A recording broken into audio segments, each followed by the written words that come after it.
What is at stake is more than one small country. It is a big idea, a new world order. Out of these troubled times, our fifth objective, a new world order, can emerge.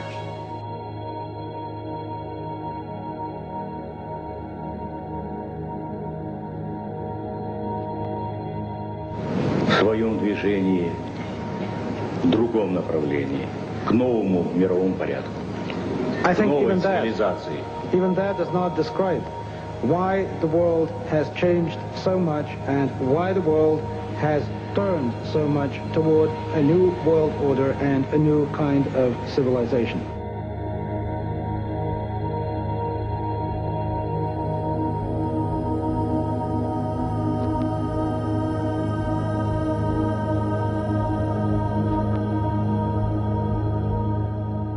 After 1989, President Bush said, and it's a phrase that I often use myself, that we needed a new world order, and instead it looks like we got a lot of disorder.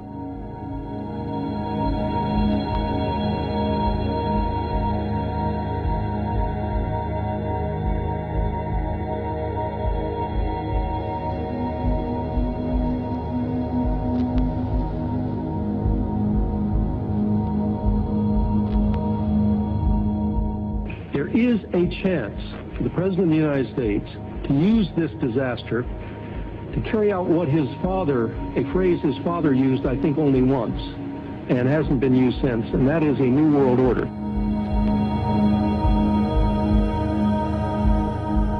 This was a stirring address, in my view, shorter than his father's speech when he announced the New World Order.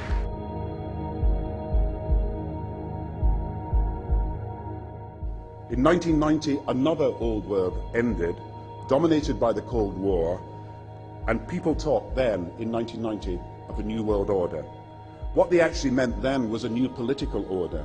And what was not foreseen then, but is obvious now from everything that we see and do, what we experience in every day of our life, is the sheer scale and speed and scope of globalization.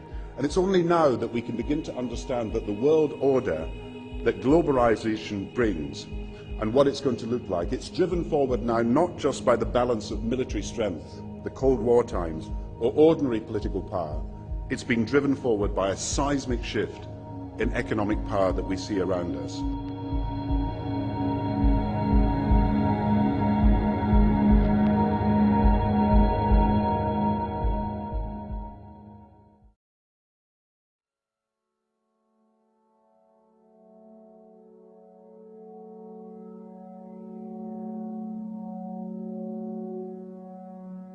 This film is about three big ideas.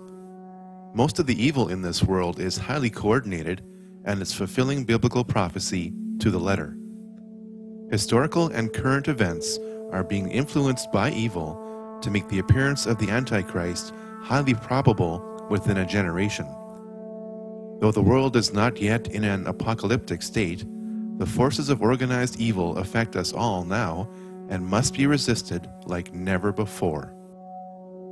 If you notice, all the points mentioned above involve evil. But what is evil?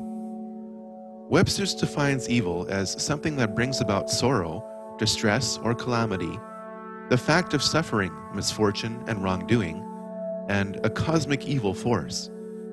Atheists, agnostics, and determinists will have a problem with this definition.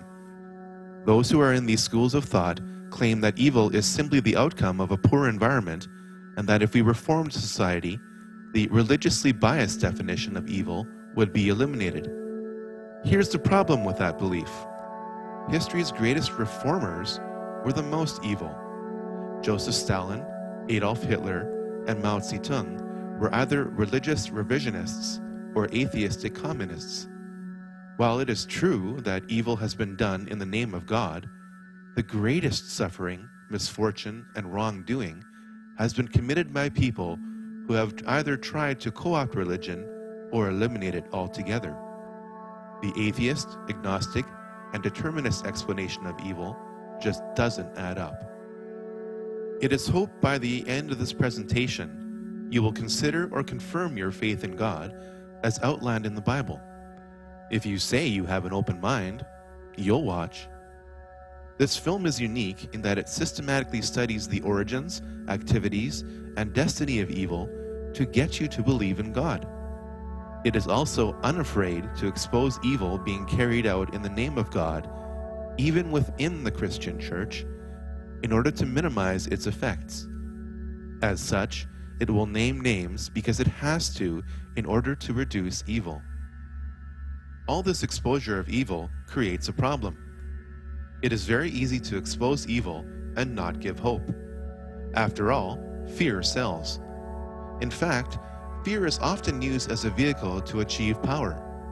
If given the chance, fear can destroy the foundation of everything people believe in, which leaves them open to suggestion. It is also easy to give hope without exposing evil. If you don't really expose evil, you can give simplistic answers. After all, false hope and false joy are still attractive at first, but then are rejected bitterly when life's trials come. If you really plumb the depths of evil, you are left with the difficult task of giving people hope in spite of the evil you've just exposed.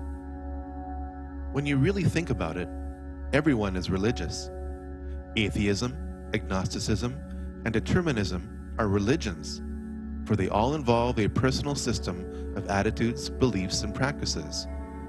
Instead of getting you to believe in the Bible by insulting your beliefs, it is hoped that you will choose to believe what the Bible says by its profound explanation of evil, its accurate outline of future history, and the reassuring hope it can offer you in spite of the growing evil all around us.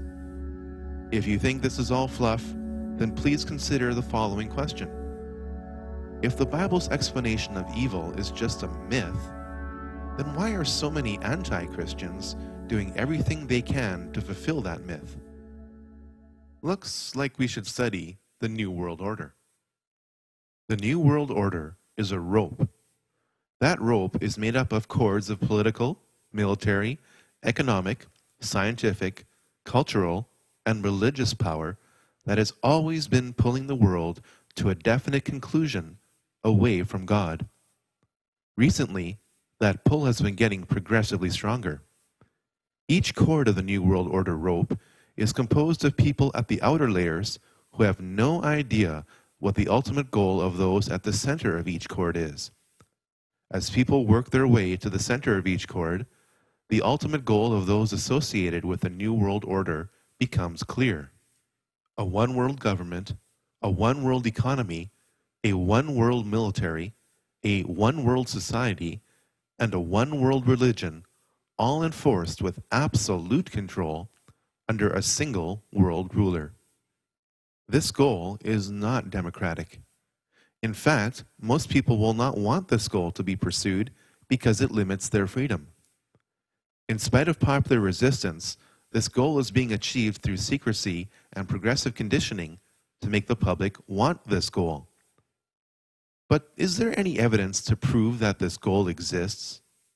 Pat Robertson has written in a book a few years ago that we should have a world government, but only when the Messiah arrives.